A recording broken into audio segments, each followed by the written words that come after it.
عملت لحلمي عملت كثيرا وها قد حصل سهرت تعبت. اللہ تبارک و تعالیٰ نے 57,000 الفرقان میں انسان کو بہت عزت دی. وَلَقَدْ كَرَّمْنَا بَنِي آدم، مطلق انسانوں کو اللہ نے عزت دی. دنیا بھر کے حیوانات کے مقابلے میں ایک انسان قیمتی ہے.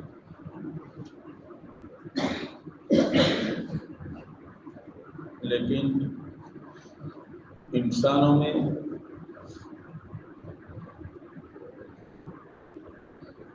تمام انسانوں کے مقابلے میں ایک مسلمان اللہ کے نزدیک بہت قیمتی ہے. انسان ہونے کے ناطے سے تو دنیا میں کروڑوں انسان ہیں، وہ جانوروں سے تو بہتر ہیں، لیکن ان تمام انسانوں کے مقابلے میں ایک مسلمان اور قیمتی. جب یہ مسلمان قیمتی ہے تو یہ سوچنا چاہیے کہ کس اعتبار سے قیمتی ہے. اعضاء کے اعتبار سے سب یکساں ہیں، دنیا کے اسباب کے اعتبار سے ہر ایک کے پاس کچھ نہ کچھ ہے، مسلمانوں کے پاس بھی ہے، دوسروں کے پاس بھی ہے. تو اللہ کے نزدیک اس کی جو قیمت ہے وہ کس بنیاد پر؟ آج مسلمان اس کو بھول گیا اور اپنے آپ کو دنیا کے انسانوں کو دیکھ کر پتہ نہیں کن کن چیزوں پر اپنے آپ کو کھپاتا ہے اور اپنے آپ کو قیمتی بنانے کے چکر میں ہے. اللہ تعالیٰ نے ہر مسلمان کو قیمتی بننے کا ایک ہی راستہ دیا. اس راستے کے سوا کوئی مسلمان اللہ کے نزدیک قیمتی نہیں ہو سکتا.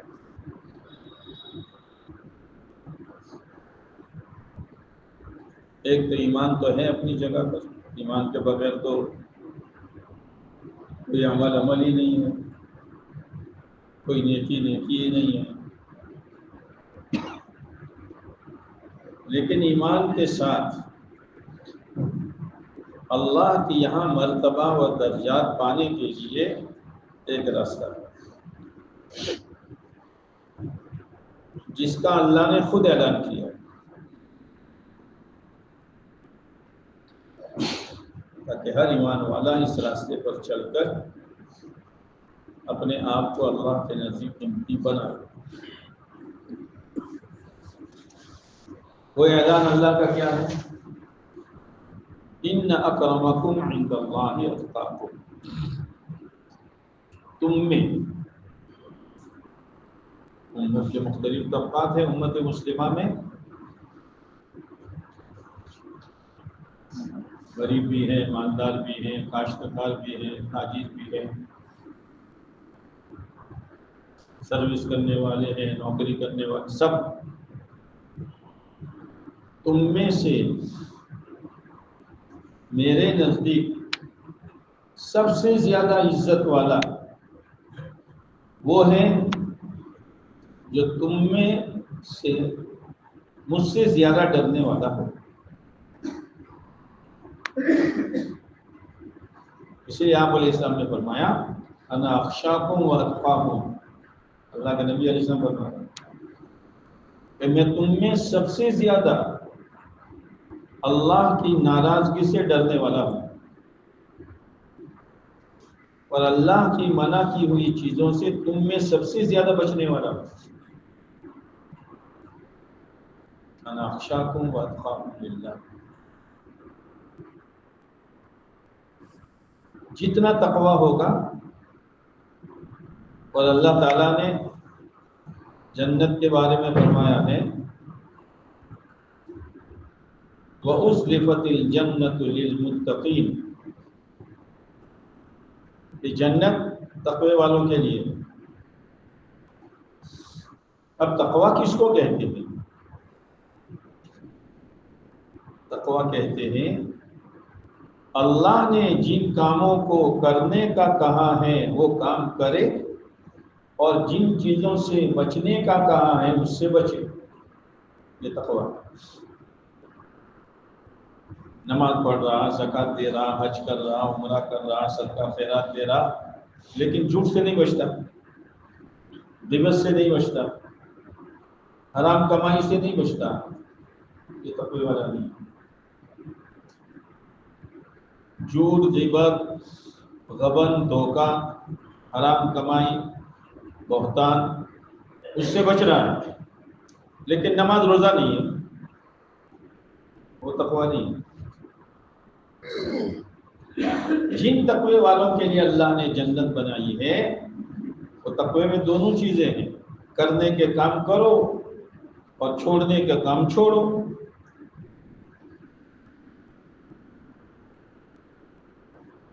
یہ ہے تقوی، اور ان کے لیے ہے جنت۔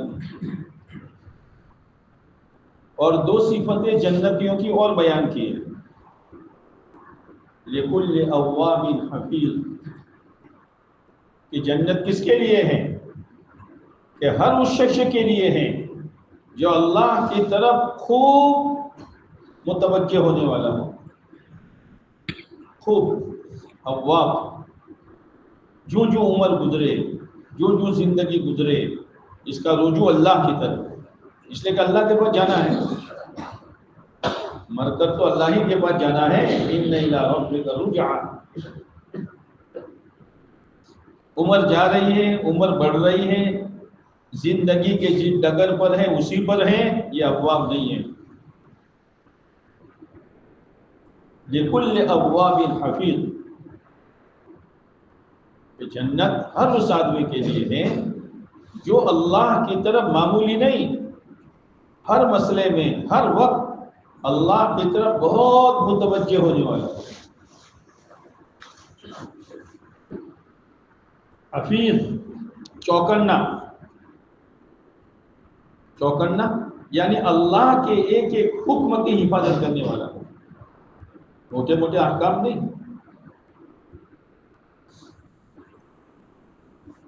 لِكُلِّ أَوَّابٍ حَفِيظٍ، یہ ان کے لیے جنت ہے۔ جب یہ صفات اللہ نے بیان کیے ہیں تو مجھے بھی اور آپ کو بھی سوچنا چاہیے کہ میری زندگی میں تقویٰ کتنا ہے۔ جو جو زندگی میری گزر رہی ہے، اللہ کی طرف میری عنابت و توجہ کتنی ہے، اور میں اللہ کے ہر حکم کو اس طرح پورا کرنے والا ہوں۔ ہمیشہ اپنا حساب لیتے رہنا چاہیے۔ پھر اللہ تعالیٰ کیا کہتا ہے؟ ایمان والوں سے کہہ رہا ہے، یا ایھا الذین آمنوا ان تتقوا اللہ، اگر تم میں تقوی آ گیا، اللہ کا ڈر آ گیا، اللہ کا لحاظ آ گیا، تو میں تمہاری زندگی کو فرقان بنا دوں گا، تم کو فرقان بنا دوں گا۔ اور قرآن کو بھی اللہ نے فرقان کہا ہے، شہر رمضان الذی انزل فیہ القرآن، بولنا آگے، گیا رمضان تو حفظ بھی گیا۔ شہر رمضان الذی انزل فیہ القرآن وہدی للناس، اور کوئی حافظ ہے وبینات من الہدی والفرقان،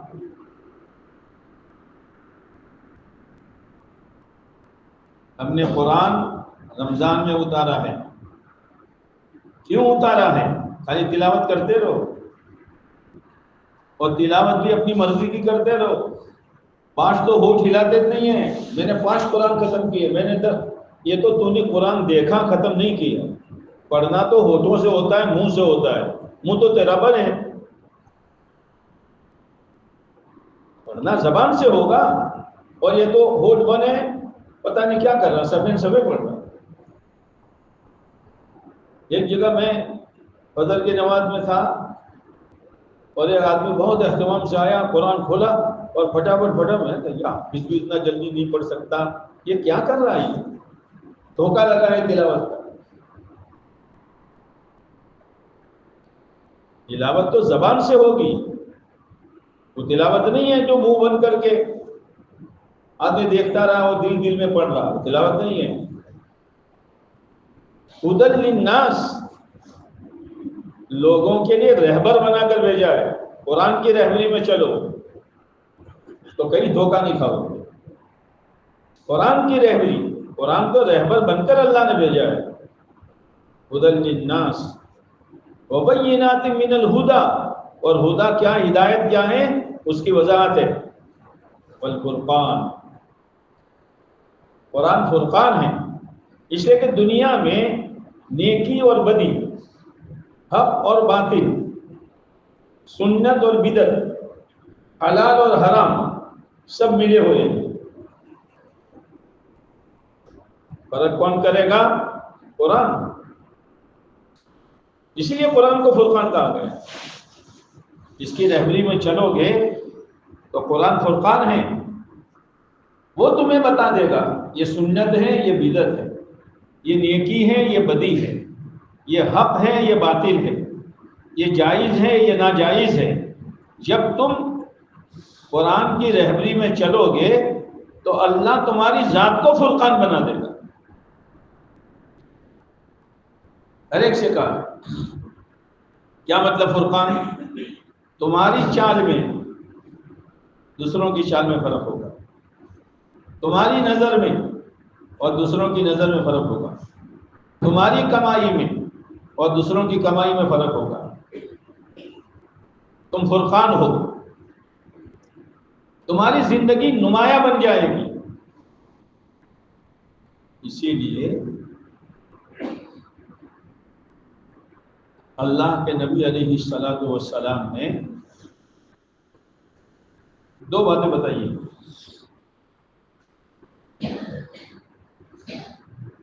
جیسے رات کو سمجھنے کے لیے دین اور دین کو سمجھنے کے لیے رات، اس لیے دو باتیں ساتھ میں بیان کی۔ الدنیا سجن المؤمن، ساری زندگی گزارنے کا طریقہ بتا دیا، اس لیے کہ آپ جوام الکلیم تھے، جوامع الکلیم تھے، ایک جملہ فرماتے تھے اور دفتر کے دفتر اس میں آ جاتے۔ جوامع الکلیم، الدنیا سجن المؤمن، دنیا ایمان والے کے لیے قید خانہ ہے۔ اب قید خانے میں کیا ہوتا ہے؟ اپنی مرضی ختم، کھانا وہ کھاؤ جو وہ دے، کپڑا وہ پہنو جو وہ دے، اس جگہ جاؤ جہاں جانے کی اجازت ہے، ہر جیلر کی ہر بات مان کر وہاں چلو۔ پہلی بات اس میں یہ سمجھایا ہے کہ جیسے قیدی آزاد نہیں ہوتا، ایمان والے نے قید اور پابندی اپنے ذمے خود لی ہے اور اس کا اقرار کیا ہے۔ کس طرح؟ کہ ہمارا رب اللہ ہے، یہ اقرار ہے۔ جب اقرار ہے تو اقرار کے ساتھ پابندی۔ یہ ایمان نے اقرار کیا ہی نہیں ہے تو اس پر کوئی پابندی بھی نہیں ہے۔ دوسری بات، قید خانے میں کسی کا جی نہیں لگتا، ہمیشہ اپنا گھر، ہمیشہ اپنا گھر، ہمیشہ اپنا گھر۔ اللہ کے نبی علیہ الصلوۃ والسلام کے آخری لمحات تھے۔ ماں عائشہ رضی اللہ تعالیٰ عنہ فرماتی ہے آپ کا سر مبارک میرے سینے پر تھا۔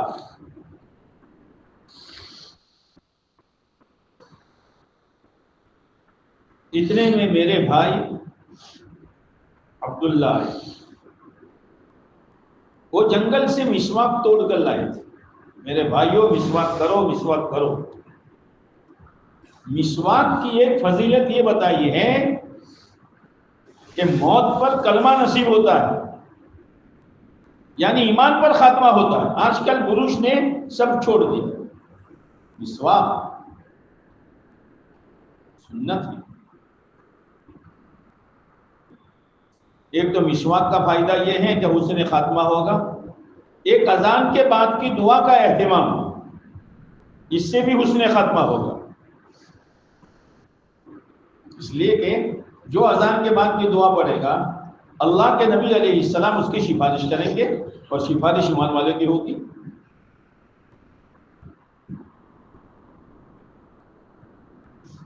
اور ایک بد نظری سے بچنا، یہ بھی حسن خاتمہ کا سبب ہے، اس لیے کہ حدیث میں آتا ہے کہ کوئی غلط چیز سامنے آئی اور ایمان والا اللہ کے ڈر سے اس غلط چیز کے دیکھنے سے اس نے اپنے آپ کو بچایا، تو اللہ تعالیٰ اس کے دل میں ایک ایمان کی حلاوت داخل کرے، حدیث میں مٹھاس، اور علماء نے لکھا ہے کہ مٹھاس ایک دفعہ آ گئی اب جاتی نہیں ہے، تو ایمان کی حلاوت ہے تو ایمان کی حلاوت کے ساتھ مرے گا، اسی کا نام حسن خاتمہ ہے۔ اذان کے بعد کی دعا، مسواک اور بد نظری سے بچنا۔ بہرحال وہ تازی مسواک توڑ کر لائے تھے حضرت عبداللہ بن ابوبکر رضی اللہ تعالیٰ عنہ۔ آپ علیہ السلام نے دیکھا تو آپ اس کی طرف دیکھتے رہے، مسواک کی طرف۔ ماں عائشہ رضی اللہ تعالیٰ عنہ نے پوچھا، اے اللہ کے نبی علیہ السلام، آپ کا ارادہ مسواک کرنے کا ہے؟ آپ نے سر سے اشارہ کر دیا۔ ماں عائشہ رضی اللہ تعالیٰ عنہ نے حضرت اللہ کے پاس سے مسواک دی اور خوب چبایا، خوب چبایا، خوب چبایا، بالکل ریشے ملائم کیے، پھر دھویا نہیں، آپ علیہ السلام کو دیا، آپ علیہ السلام نے مسواک فرمایا۔ مسواک فرمانے کے بعد ماں عائشہ کو دیا، دھویا نہیں، ماں عائشہ نے پھر مسواک کیا۔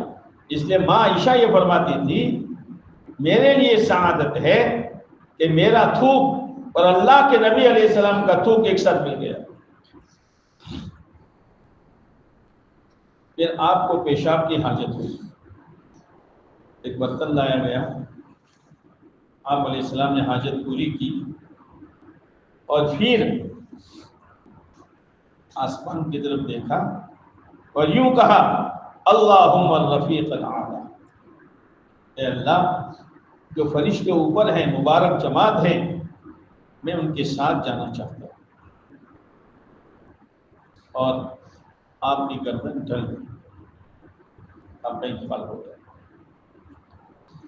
یعنی آپ علیہ السلام اخیر میں یہ کہہ رہے ہیں، اللہم الرفیق الاعلی، یہ آپ کا آخری جملہ ہے۔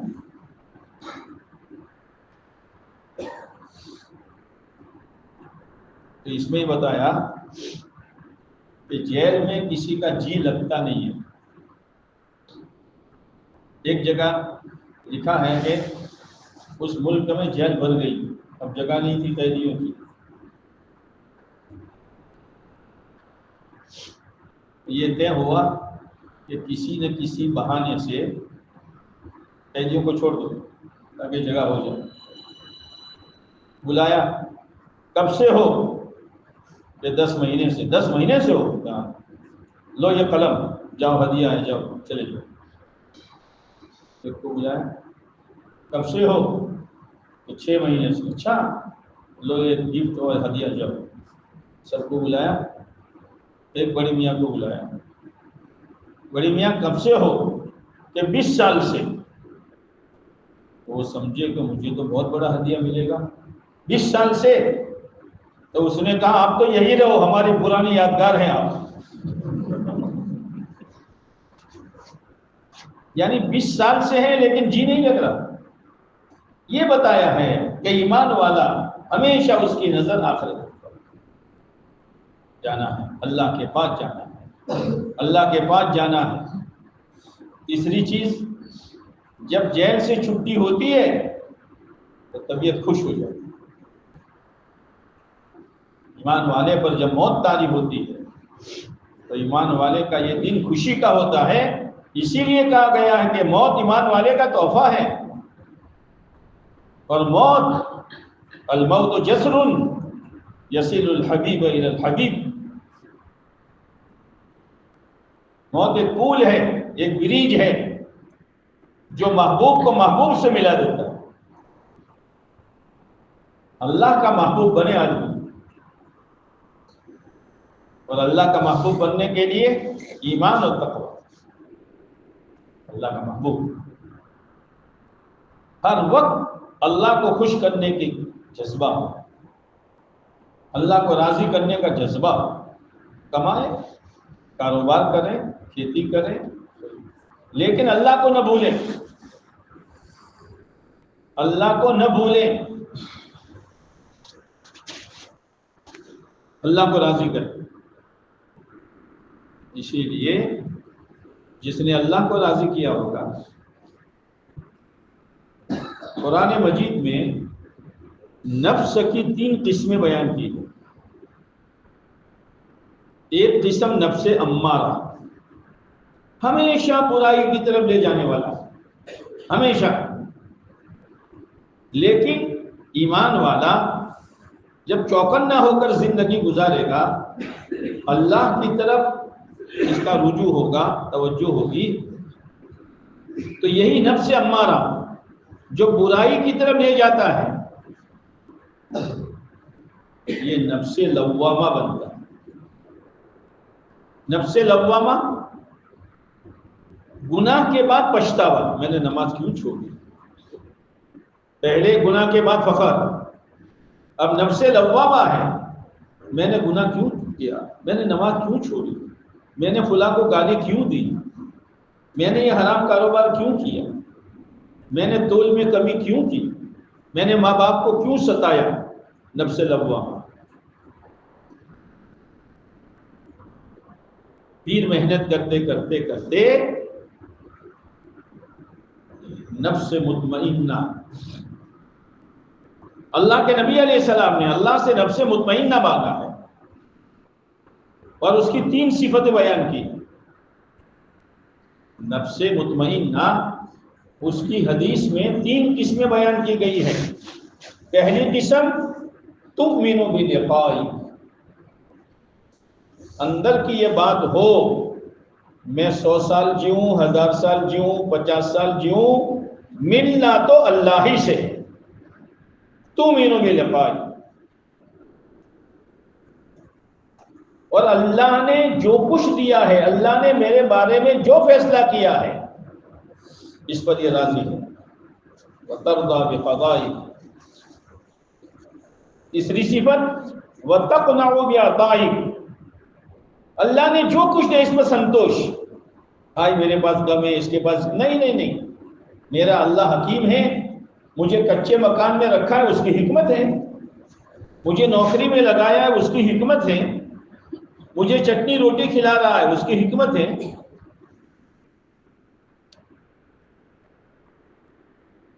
جب نفس مطمئنہ موت کے وقت فرشتے آتے ہیں، اسی لیے کہا گیا ہے کہ جنہوں نے یہ کہا کہ ہمارا رب اللہ ہے، ثم استقاموا، پھر جمے رہے، یہ ثم استقاموا یہ بتلا رہا ہے کہ حالات آئیں گے. ہر حال میں جمے رہنا، یہ استقاموا یہ بتا رہا ہے کہ ہم ایک حالت پر نہیں رہیں گے.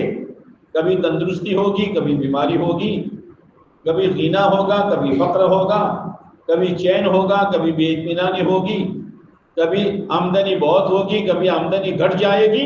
لیکن نہیں، ایک بزرگ تھے، ان کا جہاز مال کا بھرا ہوا آ رہا تھا. کسی نے خبر دی حضرت جہاز ڈوب گیا. کہا الحمدللہ. جہاز ڈوبا سامان کے ساتھ، کہا الحمدللہ. تھوڑی دیر بعد کسی نے کہا حضرت وہ جہاز آپ کا نہیں تھا. کہا الحمدللہ. یہ ہے نا الحمدللہ علی کل حال. حضرت سمجھ میں بات نہیں آئی. آپ کو یہ اطلاع ملی کہ جہاز آپ کا نہیں تھا وہ تو ٹھیک ہے خوشی کا موقع ہے, لیکن آپ کو یہ اطلاع ملی کہ آپ کا جہاز ڈوب گیا تو آپ نے الحمدللہ کہا کہ میں نے جہاز کے ڈوبنے پر اور جہاز کے نہ ڈوبنے پر نہیں کہا. جب یہ اطلاع مجھے ملی جہاز ڈوب گیا تو میں نے اپنے دل میں دیکھا کہ نظر اللہ پر ہے کہ میرے اللہ کا یہ فیصلہ ہے. الحمدللہ. ظاہر میں تو انا للہ ہونا چاہیے. اور جب مجھے یہ کہا کہ مل گیا تو ملنے پر نہیں الحمدللہ کہ میرا دل اللہ ہی کی طرف. دہلی میں ایک بزرگ تھے, وہ چوراہے پر بیٹھ گئے اور چوراہے پر بیٹھ کر کہنے لگے زور زور سے, تو میرا رب نہیں, میں تیرا بندہ نہیں, یہ تیری بات کیوں مانوں. لوگ تو جلدی فتوے دے دیتے ہیں نا. یہ بزرگ ہے اللہ کا انکار کر رہے ہیں بار بار. میں تیرا رب نہیں, میں تیرا بندہ نہیں, تو میرا رب نہیں, پھر میں تیری بات کیوں مانوں.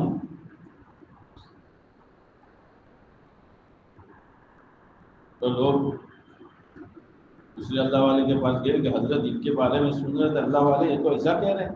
کیسا؟ چند دنوں کے بعد وہ گئے جب ان کی کیفیت بدل گئی.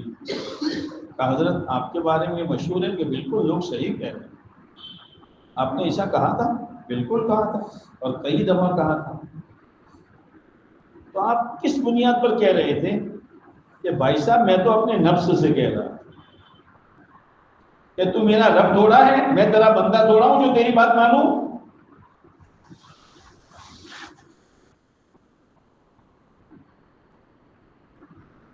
تو ثم استقاموا, یہ بتلا رہا ہے کہ حالات آئیں گے,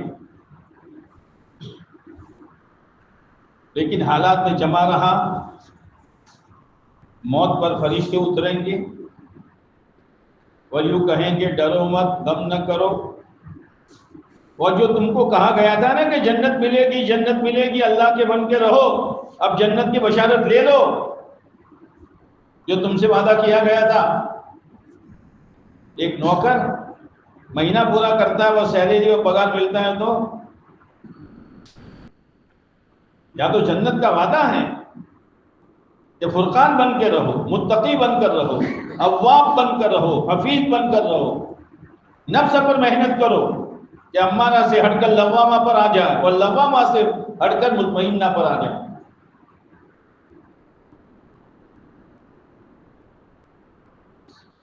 پھر یہ ایمان والا کہے گا کہ بھائی ہمارے لیے تو راستہ نیا ہے. جیسے آدمی پہلا پہلا سفر کرتا ہے تو پھر وہ فارم بھرنے پڑتے ہیں ایئرپورٹ پر, یہ کون کرے گا سارا آگے کا جنت تک کا. کہ تم بھول گئے دنیا میں بھی ہم تمہارے کام بناتے تھے, تم سمجھتے تھے کہ ہم کر رہے ہیں. نحن اولیاؤکم فی الحیات الدنیا, آخرت میں بھی ہم ہی کام بنائیں گے, گھبراؤ مت. آخرت میں بھی ہم آگے کا سارا کام ہم کریں گے, اس لیے کہ تم اللہ کو راضی کر کے آئے ہو. اب یہ روح کے پاس جائیں گے, کہیں گے چلو اطمینان. دو صفت بیان کی ہے, راضیۃ مرضیہ, تم بھی خوش ہو, اللہ کو بھی تم نے خوش کر دیا ہے.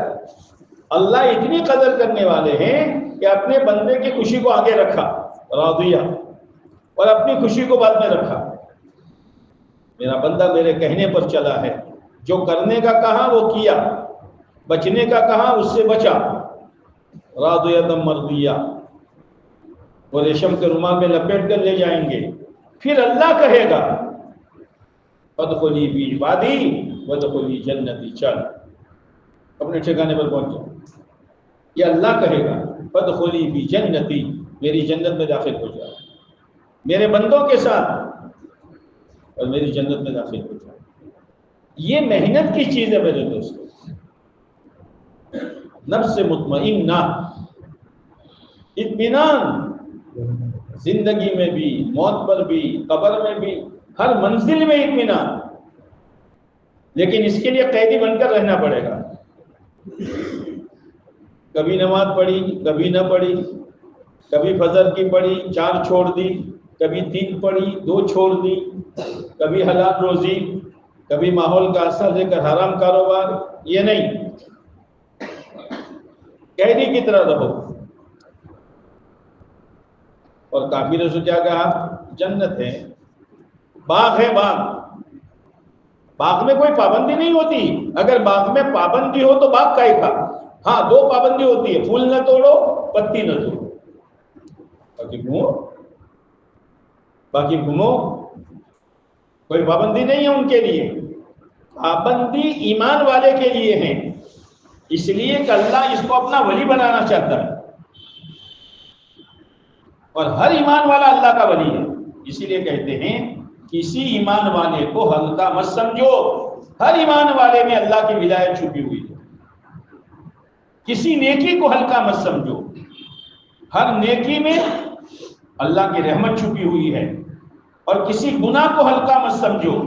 ہر گناہ میں اللہ کی پکڑ چھپی ہوئی ہے. کس گناہ پر پکڑ آ گئی؟ اس لیے زندگی جو ہے میرے دوستو وہ فرقان بنانے کے لیے ہیں. شادی میں، کپڑے پوشاک میں، چہرے مہرے میں بالکل ایمان والا فرقان ہوگا. اللہ بنائے گا. اللہ تعالیٰ کہتے ہیں ہم تمہیں بنائیں گے. کب؟ جب تم ہم سے ڈر کر زندگی گزارو. اور رمضان المبارک کا مہینہ اسی لیے دیا گیا لعلکم تتقون. عید کے بارے میں تو کہا لعلکم تشکرون، لعلکم تشکرون. ہم نے عید کا دن دیا ہے تاکہ تم شکر گزار بنو. رمضان دیا ہے تاکہ تم تقوی حاصل کرو. اب لوگ کہتے ہیں مول صاحب رمضان گزر گیا لیکن تقوی تو حاصل ہوا نہیں. یہ شیطان نا امیدی لاتا ہے. شیطان معصیت کے راستے سے بھی آتا ہے اور مایوسی کے راستے سے بھی آتا ہے، یعنی گناہ اور مایوسی. رمضان میں تقوی ملا کہ نہیں ملا؟ ارے بولو نا. اچھا مل گیا، تقوی مل گیا. ہاں ملا تقوی. آپ اکیلے ہیں، گھر میں کوئی نہیں ہے، پیاس سخت لگی ہے، فریج بھرا ہوا ہے. کون روک رہا ہے؟ کون روک رہا ہے؟ تقوی. تو تقوی ملا ہے کہ نہیں ملا؟ وہ تو ہماری کمزوری ہے کہ رمضان کے بعد ہم چھوڑ دیتے تقوی. افطاری کا تھال بھرا ہوا ہے، اب کیا کیا نعمت ہے وہ تو گئی، رمضان لے گیا سب. اب چائے کے بھی ہو گئے. ہاں اب بیٹھے ہیں، گھڑی دیکھ رہے، اپنی گھڑی میں ٹائم ہو گیا. ہمت ہوتی ہے بھائی؟ ہاں یار گھنٹی بجنے تو اعلان ہو گئے. پھر بہت دن پر غصے ہوتے ہیں، سو تو نہیں گیا، بیوقوف گھڑی دیکھتا ہے کہ نہیں دیکھتا. یہ تقویٰ ہے کہ نہیں ہے؟ اب یہ ہماری کمزوری ہے کہ رمضان کے بعد ہم ان چیزوں کو چھوڑ دیتے ہیں. جیسے رمضان میں اپنے آپ کو بچایا، رمضان کے بعد بھی تم اپنے آپ کو بچا سکتے ہو جھوٹ سے، غیبت سے، گبن سے، نمازوں کے چھوڑنے سے، حرام کمائی سے، لیکن تم نے دل پر لیا نہیں.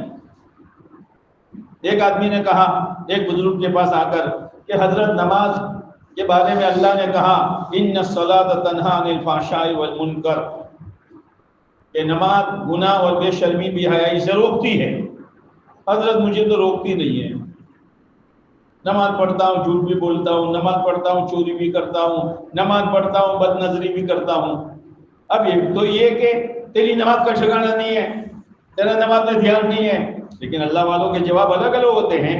انہوں نے کہا بھائی جب تو مسجد میں آتا ہے اور نماز کی نیت باندھتا ہے تو جھوٹ بولتا ہے کہ نہ؟ گالی دیتا ہے کہ نہ؟ کوئی گناہ کا کام کرتا ہے کہ نہ؟ تو کس نے روکا تجھے؟ بولو نا، نماز نے۔ تو نے نیت کی کہ مجھے بچنا ہے تو نماز نے بچا لیا، اور نماز کے بعد تو آزاد ہو گیا۔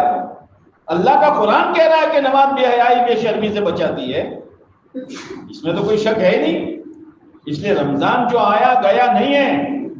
اب رمضان صحیح گزرا کہ نہیں گزرا، نانا مول صاحب ایک بھی تراویح نہیں گئی، ایک بھی روزہ نہیں گیا، اور اتنے قرآن اور روزانہ صلاۃ التسبیح، وہ ٹھیک ہے، لیکن رمضان کے بعد کی زندگی گناہوں سے بچاؤ کی ہے کہ نہیں ہے؟ رمضان میں جس طرح اہتمام تھا نماز کا، رمضان کے بعد اہتمام ہے کہ نہیں ہے؟ قرآن پاک کی تلاوت کا اہتمام تھا، وہ ہے کہ نہیں ہے؟ دعاؤں کا اہتمام تھا، وہ ہے کہ نہیں ہے؟ تو یہ تو ایک موسمی عبادت ہو گئی۔ رمضان تو ایک زندگی دینے کے لیے آیا تھا، یہ ہے اصل۔ گاڑی گیریج میں ہو، بنی کہ نہیں بنی پتہ نہیں چلے گا، سڑک پر دوڑاؤ جہاں بنی، تو ہر ایک کی سڑک الگ ہے، کوئی نوکری کرتا ہے، کوئی دھندا کرتا ہے، کوئی پھیری کرتا ہے، کوئی کھیتی کرتا ہے، کوئی ٹیچر ہے، کوئی کیا ہے، سب ہے، لیکن اب اس سڑک پر تم صحیح چلتے ہو رمضان کی طرح تو گاڑی بن گئی تمہاری۔ یہ رمضان اللہ نے اسی لیے دیا تھا لعلکم تتقون، تاکہ تمہاری زندگی میں تقویٰ آئے۔ اب ہر ایک اپنی زندگی کو سوچ لے۔ دوسری بات، ایک تو اپنے آپ کو گناہوں سے بچانا اور نیکی پر چلانا، لیکن اللہ کی مدد کے بغیر یہ نہیں ہوگا۔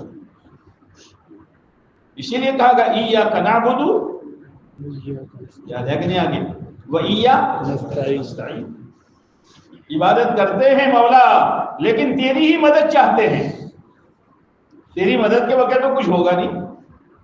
اور اپنی دعا کے بارے میں، جیسے رمضان میں اللہ نے وعدہ کیا ہے کہ ہر روزے دار کی دعا قبول، خالی رمضان کے لیے نہیں ہے، دعا کو اتنا اہتمام کے ساتھ مانگو، قبولیت کے یقین کے ساتھ۔ ایک مرتبہ امام احمد بن حنبل رحمۃ اللہ علیہ سفر میں نکلے، رات ہو گئی، اب کوئی ٹھہرنے کی جگہ نہیں تھی، جو مسجد آئی تو ٹھہر گئے۔ سفر کی وجہ سے کپڑے بھی میرے کچھ، بادشاہ کا دربان آیا، کون ہو بھائی؟ مسافر، یا سونے کی اجازت نہیں ہے بادشاہ کی طرف سے۔ مسجد کے باہر صحن میں آ کے سوئے، یہاں بھی اجازت نہیں ہے۔ تو اس نے امام صاحب کا پیر گھسٹ کر باہر راستے میں ڈال دیا۔ ٹھنڈ، سخت سردی۔ اب ایک طباخ، روٹی بنانے والا، اپنی بھٹی جلا کر روٹی پکا رہا تھا۔ وہاں گئے، بھائی کوئی سونے کی جگہ، وہ کیا جانے کہ کون ہے، کہا وہ خالی جگہ پڑی ہے وہاں سو جاؤ۔ امام صاحب وہاں لیٹے تو اس طباخ نے، روٹی پکانے والے نے کہا، بھائی میں نے جتنی دعائیں مانگی سب قبول ہو گئی، ایک دعا کب سے مانگتا ہوں قبول نہیں ہو رہی۔ کون سی دعا؟ کہ میں اللہ سے کہ اللہ دنیا میں امام احمد سے میری ملاقات کرا دے۔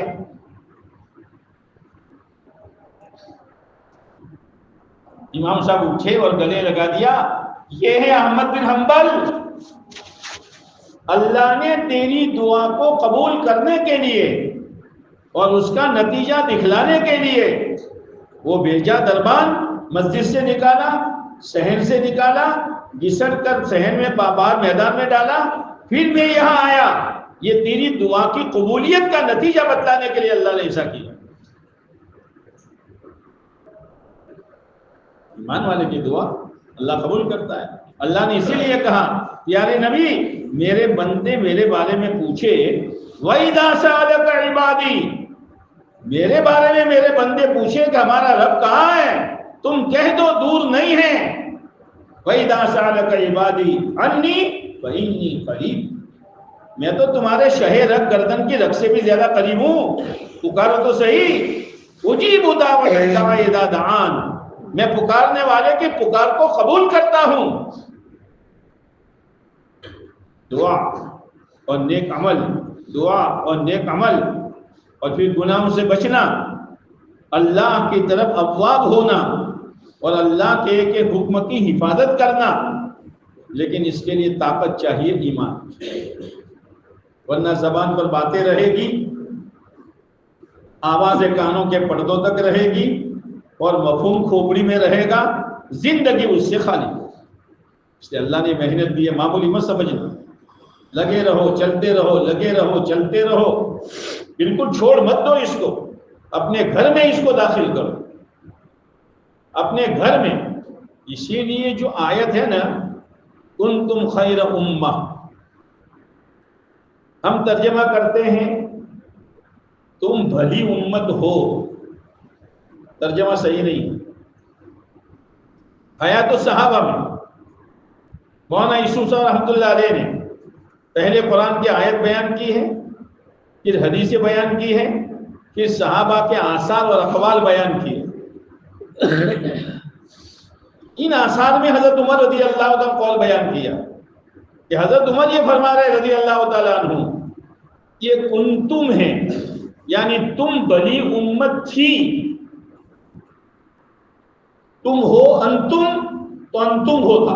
حضرت عمر کہہ رہے ہیں کہ انتم ہوتا کہ تم بلی امت ہو. نا نا نا نا، بلی امت تم تھے.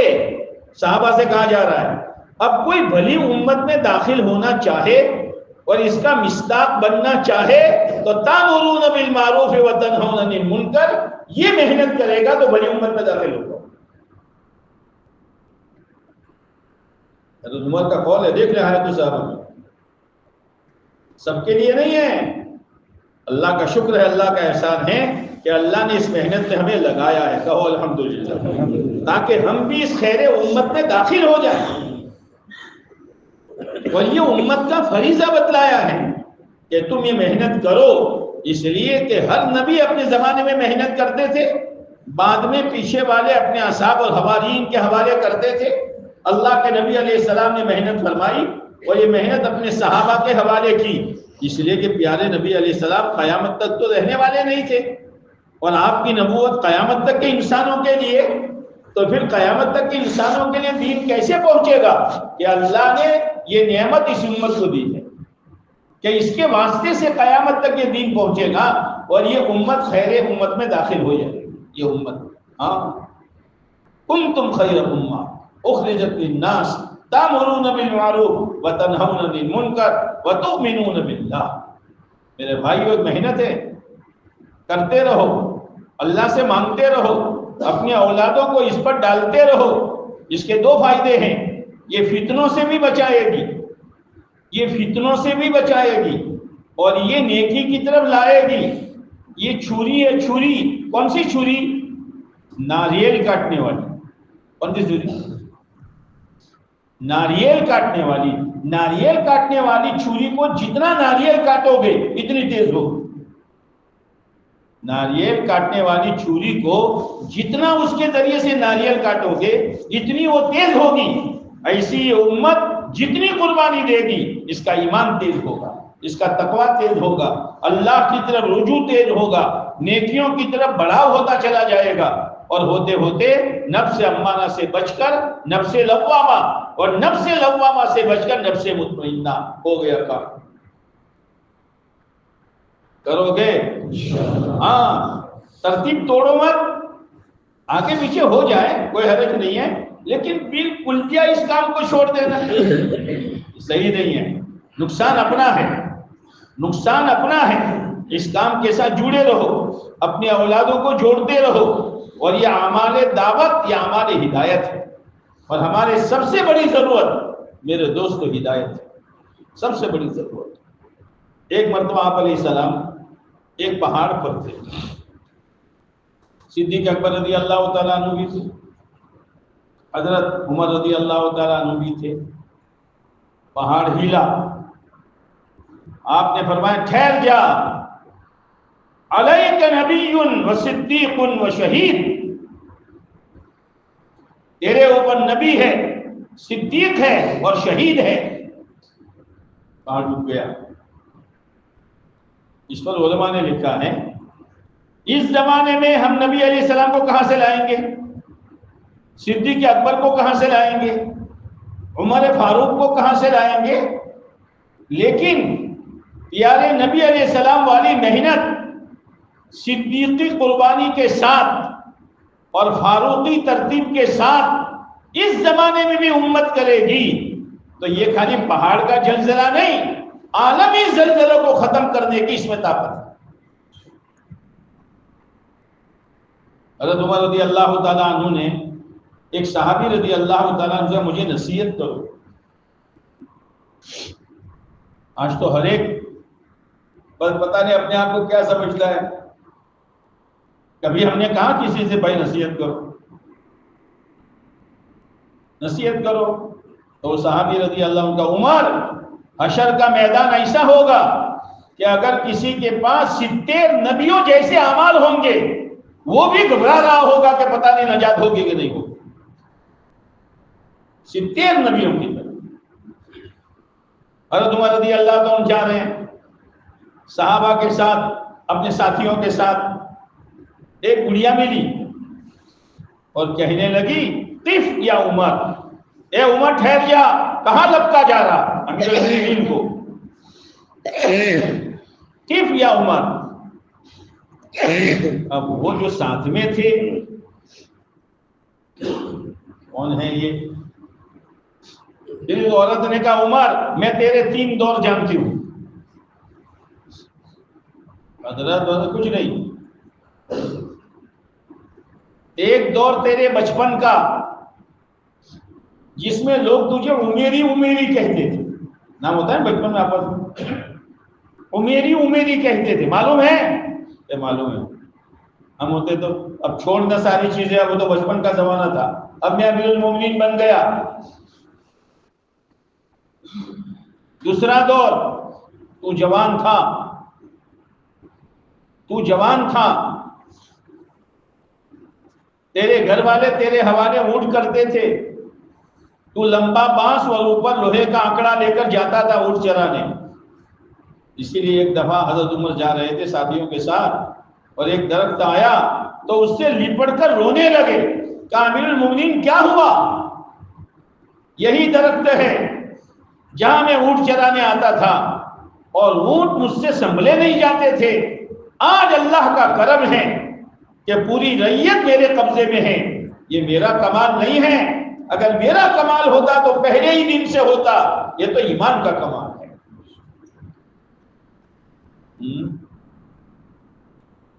تیرے چاروں طرف اونٹوں کا پیشاب ہوتا تھا اور شام کو تو جاتا تھا تو گھر والے مارتے تھے، تو اونٹ نہیں چراتا تو کیا کرے گا دنیا میں؟ معلوم ہے کہ معلوم ہے؟ آج کسی سیٹھیے سے کہو کہ تمہارا خبر سے عائشہ تمہیں بار بار نے نوکری کرتا ہے، خبر سے تمہارا برداشت کرے گا؟ برداشت کرے گا؟